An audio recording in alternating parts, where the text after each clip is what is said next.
Good morning, good afternoon, good evening, wherever you are on this pale blue dot that we all live on. My name is Adamantium, and welcome everyone to another episode of AAU TZM Podcasts. Just the usual announcements. For those of you listening to this on YouTube right now, my podcast also exists on TalkShoe.com. In the video description down below, you'll find the link to the call series, as TalkShoe calls it.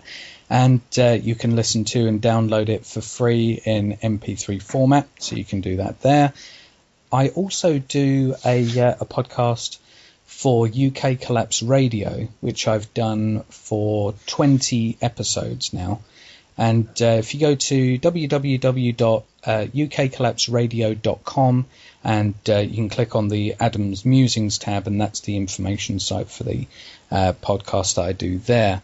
I've also recently uploaded a video which was an interview that I did with Ian R. Crane. If you don't know, Ian R. Crane used to be an oil industry executive, and he goes down to the Balkan Protection Camp in East Sussex, and basically helps out with the protest effort there. And I interviewed him on the topic of hydraulic fracturing, and basically asking him what exactly is hydraulic fracturing, and basically he goes through that, and it's a nice quick video, because it takes just over 5 minutes to explain the actual physical processes that hydraulic fracturing uses, in addition to the potential hazards and risks and dangers that it actually does pose to the biosphere that we all live on. The sponsor situation, which again I'm sorry to say is always changing.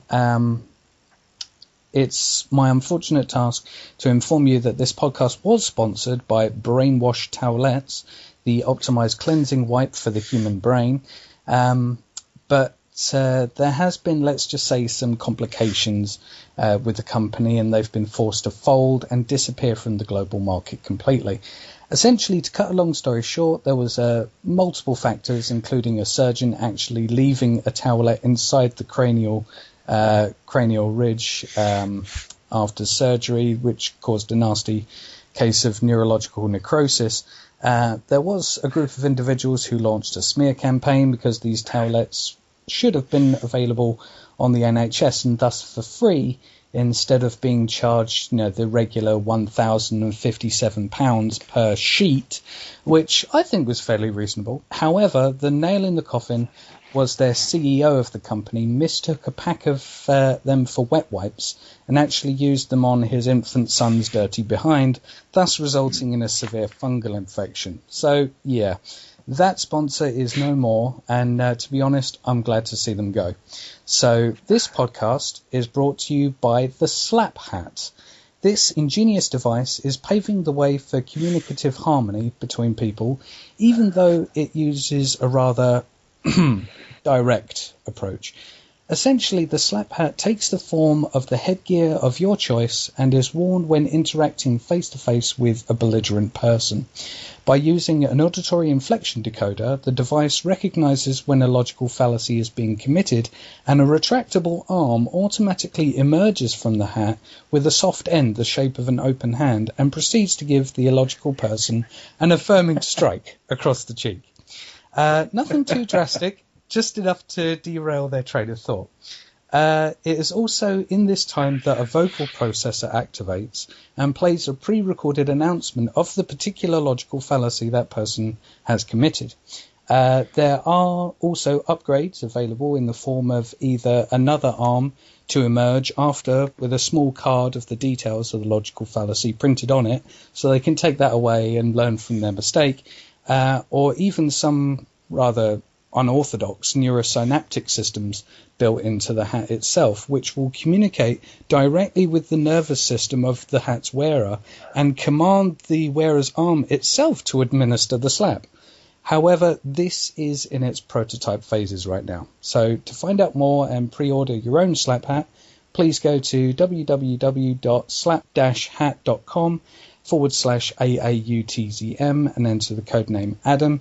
You can get yourself 17% off your first purchase. But yeah, rather interesting stories. But this is the sponsor that we currently have. So I will waste no more time and get down to brass tacks. Ladies and gents, we have right here Tyson Eberly to continue our discussion about activism. So, Tyson, welcome back to AAU TZM Podcast. How have you been, dude? Nice, Adam. I've been fantastic. It's great to be back. Thanks for having me on. Yeah, it's really good. So, basically, the thing we were talking about last time was essentially how you came across this train of thought and what initial effect it had on your own worldview. So I thought in this particular podcast we would cover the social impacts of your change of mind, as it were, in regards of, you know, what direction humanity should move in. So how would you say that that coming across this train of thought has changed or maybe affected the relationships with those around you, be it family, friends, partners, or whatever? Certainly. My parents would say that I had a breakdown, whereas I say that I had an awakening. I became, a little dramatic, not dramatic, but yeah, I kind of did, with regard to the end of civilization as we know it, after understanding, our present course.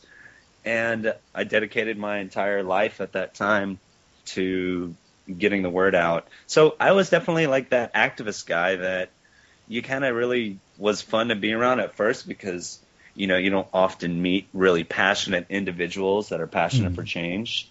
And I would be loaded with DVDs.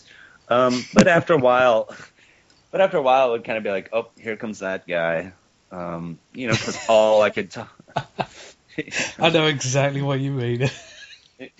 All I would talk about was, do you understand this? And do you understand why this is this? And so it had a large impact. And I was also that guy, whenever somebody would get frustrated with whatever situation, I would always be able to tie it back to poor design, which is related to the monetary system or something like that. People would just be like, would you just let me be pissed off? Yep, I've heard similar things. Yep. But now my parents and all my friends are really starting to come around. It just took time for the information to come out, for the erosion of society to continue. And so, my mom is kind of fully on board now. She's like, yep, Tyson's just 3 years ahead of us, type thing. Nice. Yeah, I've noticed that as well. I mean, recently there's been, only a handful at the moment, but starting off with just a handful of the people on my friends list on Facebook, people that I actually know in my physical life, and they're suddenly starting to come around to this, and I'm like, I've been trying to tell you this for 4 years. Yeah. But I always say it in a jesting way, never in an angry way.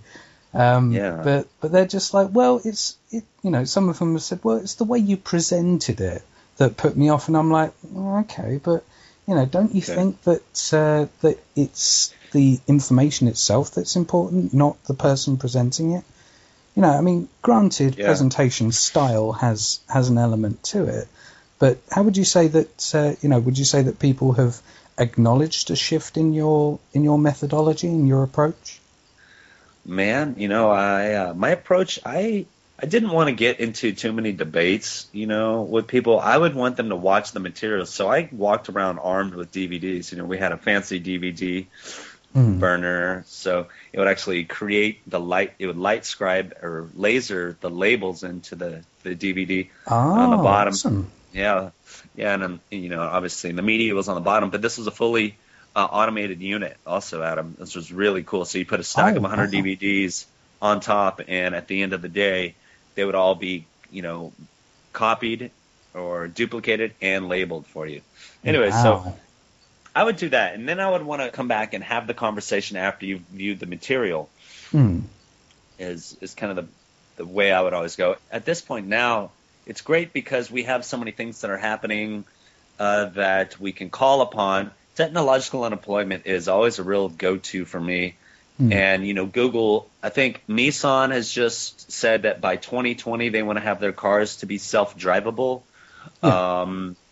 And of course, the Google cars, all right, they're teaming up with different companies that are going to have. So, car automation is going to have a significant impact already on drivers, on people that make a living for driving, whether it's goods or whether it's people. Yeah, absolutely. So when those things come up in the media, I'm able to I jump all over it. You know what I'm talking about, sharing it and talking with people. Elon Musk was talking about basically building an evacuated tube transport system. And so this made all the news. So I made a big buzz about this with my family and friends. So, yeah, I just kind of use what's happening in the media now to really point out better methods and eventualities.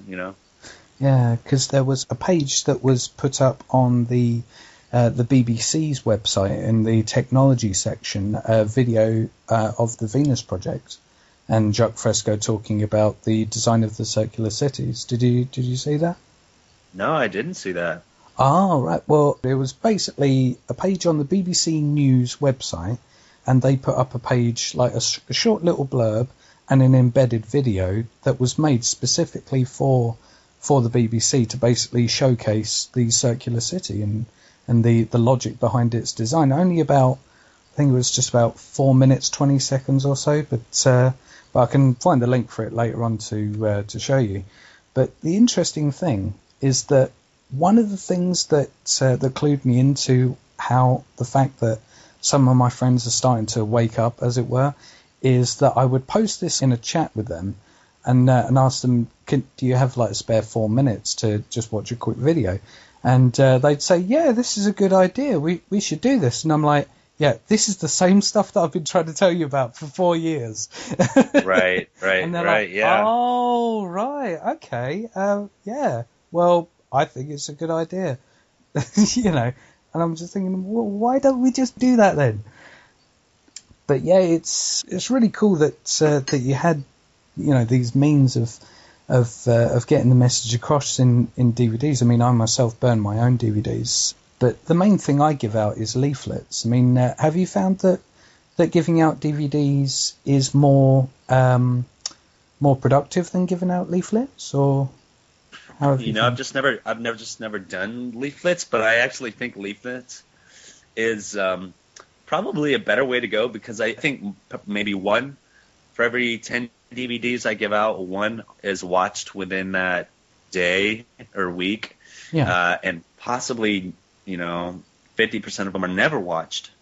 Yeah, because I always would offer them any materials at the end of a discussion just so they can find out more. But I think to myself sometimes, I wonder where that DVD is right now. Is it in the middle of a bookshelf underneath loads of stuff, or is it actually sat next to a DVD player that's waiting to be watched or something? Oh, you know what? I just I was working at a popular chain restaurant a couple of years ago, and I would keep DVDs on me in my apron. And whenever I had a little connected moment with somebody that I was waiting on, I would give them the DVDs. Nice. Well, I just got a Facebook message from this mother saying, Tyson, hey, I don't know if you remember me or this, but you were waiting on us and you gave us the Zeitgeist DVDs, and I just wanted to let you know that they had a profound impact on my life, and Wow. I can't thank you enough. So